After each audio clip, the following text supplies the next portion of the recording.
அனைவருக்கும் வணக்கம். நான் நல்லா இருக்கேன். நீங்க எல்லாம் நல்லா இருக்கீங்களா? இப்போ வந்து நம்ப முதலீடு இல்லாம தொழில் செய்றது எப்படி அப்படின்ற ஒரு வீடியோ தான் பார்த்துட்ருக்கோம். இப்போ அது சம்மந்தப்பட்ட இன்னொரு வீடியோ தான் நம்ம இதில பண்ண போறோம். இது என்னன்னு கேட்டிங்கன்னா, நம்ப முதலீடு இல்ல அப்படின்றத விட, நம்ம வந்து ஏற்கனவே ஒரு வீட்ல வந்து நம்ம ஒரு சாதனம் வச்சிருப்போம். நம்ம ஒரு விஷயத்தில திறமையா இருப்போம். அந்த திறமையா இருந்தும் நம்ம வந்து எப்படி நம்ம வந்து அதில டெவலப் பண்ணுறது, எப்படி நம்ம அதில முன்னேறுறது, எப்படி நம்ம அதில வருமானம் பார்க்கறது அப்படின்றத பத்தி தான் நம்ம வந்து இப்போ பார்க்க போறோம். அந்த வகையில இப்போ நம்ம இன்றைக்கி என்ன பார்க்க போறோம் அப்படின்னா, இந்த ஹோம் டெய்லரிங் அப்படின்னுவாங்க. வீட்டிலே வந்து தையல் வந்து தத்தி குடுத்து நம்ம வியாபாரம் பண்ணி எப்படி சம்பாதிக்கிறது அப்படின்றத நம்ம இதில பார்க்க போறோம். சரிங்க. நம்ம இந்த வீடியோக்குள்ள போயிடலாங்களா?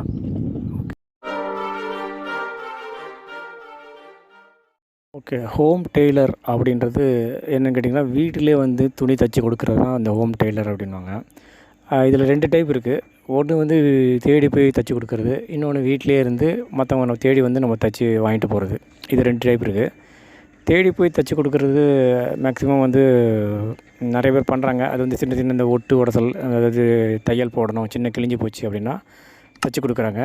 ரைட்டுங்களா? இப்போ நம்ம அதை பற்றி நம்ம இதில் பார்க்க போகிறதில்ல. நம்ம பார்க்க போகிறது வந்து பார்த்திங்கன்னா, ஹோம் டெய்லர்ன்றது வீட்டிலே வச்சு தச்சு கொடுக்குறது தான். இந்த பிஸ்னஸ் வந்து யாருக்கு சூட் ஆகும் அப்படின்னா, லேடீஸ் அவங்களுக்கு தான் மேக்ஸிமம் சூட் ஆகும். நிறைய ஜென்ஸ்லாம் வேலைக்கு போயிடுவாங்க. லேடீஸும் நிறைய பேர் வேலைக்கு போயிடுறாங்க. சில பேர் வீட்டில் தான் இருப்பாங்க. அப்படி அவங்களுக்கு வந்து பார்த்திங்கன்னா, நிறைய பேர் டைலரிங் கற்றுக்கிட்டு வீட்டில் வந்து மிஷின் வச்சுருப்பாங்க. வச்சுக்கிட்டு அதில் வந்து என்ன பண்ணுறதுன்னு தெரியாமல் மிஷின் சும்மா தான் வச்சுருப்பாங்க. இப்போ இவங்களுக்கு இது வந்து பிஸ்னஸ் எடுத்து பண்ணாங்க அப்படின்னா, கொஞ்சம் கரெக்டாக சூட் ஆகும். எப்படின்னு கேட்டிங்கன்னா, இப்போ வெளியே வந்து ஒரு கடையில் போய்ட்டு ப்ளவுஸ் தைக்கிறாங்க அப்படின்னா, ப்ளவுஸ் தைக்கிறதுக்கு அவங்களுக்கு வந்து ஒரு ரூ. 350 கிட்ட வாங்குறாங்க ரேட்டு. அப்போ நம்ம வந்து ரூ. 350 ரேட்டு அவங்க வெளியே கடைக்கு போய் தேடி பிடிச்சி கொடுத்துட்டு வரணும். அப்படின்றப்ப நம்ம என்ன பண்ணுறோம், வீட்டுக்கு வெளியே ஒரு சின்னதாக போர்டு வச்சு இதுமாரி ப்ளவுஸ் தச்சு கொடுக்கப்படும் அப்படின்னு சொல்லிட்டு நம்ம ஒரு சின்ன போர்டு வச்சிட்டோம் அப்படின்னா, நம்மளை தேடி வருவாங்க. தேடி வர்றப்ப அவங்களுக்கு நம்ம வெளி மார்க்கெட்டில் என்ன ரேட்டு கொடுக்குறாங்களோ அதை விட கொஞ்சம் கம்மியான ரேட்டில் நம்ம அவங்களுக்கு தச்சு கொடுக்கணும். தச்சு கொடுத்தா அது தச்சு கொடுத்தது மட்டும் இல்லாமல் அது கொஞ்சம் நல்லா இருந்தது அப்படின்னா, அவங்க ஒரு 2 பேர்கிட்ட சொல்லுவாங்க. இது மாதிரி இந்த கடையில் இந்த வீட்டில் போய் தச்சுக்கோங்க, இங்கே போனீங்கன்னா அவங்களுக்கு தச்சு கொடுக்குறாங்க, நல்லா தைக்கிறாங்க அப்படின்னு சொல்லிட்டு அவங்க ரெக்கமெண்ட் பண்ணுவாங்க. சரிங்க. அவங்க ரெக்கமெண்ட் பண்ண உடனே உங்களுக்கு இன்னும் கொஞ்சம் ஆர்டர் வர ஆரம்பிக்கும். நீங்கள் நல்லா பண்ணலாம். ஆர்டர் வந்த உடனே நீங்கள் என்ன பண்ணணும், நீங்கள் ரேட்டை வந்து டக்குன்னு ஏற்றிடக்கூடாதுங்க. ரைட்டுங்களா? அவங்க வந்து உங்கள்கிட்ட எதிர்பார்க்குறது என்னென்னா, ரேட்டு மட்டும் இல்லை, நல்ல குவாலிட்டியான தச்சு கொடுக்குறாங்க, அதுமாரி ரேட்டும் கரெக்டாக கொடுக்குறாங்க அப்படின்றதுக்காக தான் உங்களை தேடி வராங்க.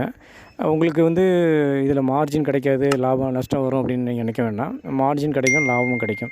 ஏன்னா வெளியே கடையில் வந்து அவங்க ரூ. 350 போகிறாங்க அப்படின்னா, அவங்களுக்கு வந்து அதில் வந்து கரண்ட்டு பில்லு, அப்புறம் வந்து ஆள் கூலி, அப்புறம் வந்து கடை வாடகை, இதெல்லாம் வந்து அந்த அமௌண்ட்டில் தான் அவங்க எடுக்க வேண்டியிருக்கும். உங்களுக்கு இப்போ அந்த வேலை கிடையாது. ஏன்னா உங்களுக்கு வந்து கடை வாடகை கொடுக்க வேண்டியிருக்காது, ஆனால் கரண்ட் பில் கட்ட வேண்டியிருக்கும். உங்களுக்கு வேலை இருக்குது, அதாவது நீங்கள் செய்யக்கூடிய வேலைக்கு ஒரு கூலி வேணும், அதுதான். அப்போ அந்த கடை வாடகை அப்படின்றது இதில் கிடையாதுன்றனால நீங்கள் இன்னும் கொஞ்சம் கூட குறைச்சிட்டு நீங்கள் வந்து எடுக்கலாம். ஃபஸ்ட்டு கஸ்டமரை நீங்கள் வந்து க்ரியேட் பண்ணோம் அப்படின்னா இப்படி தான் பண்ணி ஆகணும். அப்புறம் ஓரளவுக்கு கஸ்டமர் வந்துட்டாங்க, நல்லா போயிட்டுருக்கு அப்படின்றப்ப நீங்கள் இன்னொரு ஆளை கூட வேலைக்கு வச்சுட்டு இன்னொரு மிஷினை கூட நீங்கள் போட்டுக்கலாம். எக்ஸ்ட்ரா ஒரு மிஷினை கூட போட்டு நீங்கள் அடிஷனலாக பண்ணலாம். இது வந்து நீங்கள் ப்ளவுஸ் மட்டும் தான் தைக்கணும் இல்லை, உங்களுக்கு என்னென்ன தெரியுமோ அதெல்லாமே இன்றைக்கி தைக்கலாம். தைக்கும்போது நீங்கள் செய்ய வேண்டிய ஒரே வேலை என்னென்னா, கடையை விட நீங்கள் கொஞ்சம் கம்மியாக தர வேண்டியிருக்கும். ஏன்னா முதல்ல ஆரம்பத்தில் அப்படி தான் பண்ணணும். பண்ணி உங்கள் பேர் கொஞ்சம் ஸ்டாண்டர்ட் ஆகிடுச்சு அப்படின்னா, அதுக்கப்புறம் நீங்கள் வந்து நீங்கள் நல்லா ஒரு ரேட்டு சொன்னீங்க அப்படின்னா கூட உங்களுக்கு தேடி வருவாங்க. ஏன்னா இவங்க நல்லா தச்சு கொடுக்குறாங்க, ரேட் அதிகமாக இருந்தாலும் பரவாயில்ல, நல்லா இருக்குது அப்படின்ற மாதிரி உங்களை தேடி வந்துடுவாங்க. அப்போ வேணால் நீங்கள் ரேட்டை ஏற்றிக்கோங்க. அது வரைக்கும் நீங்கள் வந்து விலையை வந்து கம்மியாக தான் வச்சு கொடுக்கணும். இது கொஞ்சம் கொஞ்சமாக போக பெரிய டெவலப் ஆகும். இதுமாரி லுங்கிகள்லாம் முட்டி தரணும், அப்புறம் வந்து பார்த்திங்கன்னா இந்த சட்டை அடித்து தரணும், இது மாதிரியெல்லாம் நிறைய வரும்.